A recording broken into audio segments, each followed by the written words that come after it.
Hello, Creative Crafty Lovely. If you're a new subscriber, returning subscriber, I'm so delighted that you are here.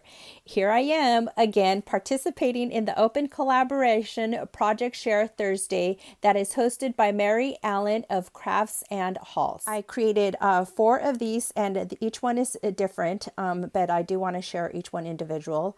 And these were so easy and fun to make. This is also a great way to use up those paper scraps that you have laying around. And right here for the bows, I use some embroidery floss and I use some of those Hishi beads right there. And here is the last one. And I do want to mention that these will be going out for a swap, and this was not my original idea.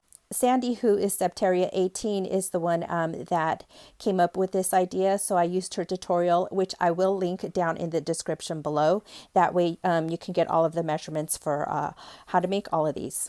If you would like to see all of the other participants within this open collaboration, just follow the hashtag Project Share Thursday. Thank you so much for watching, and I hope that you find happy little moments throughout your day. Bye.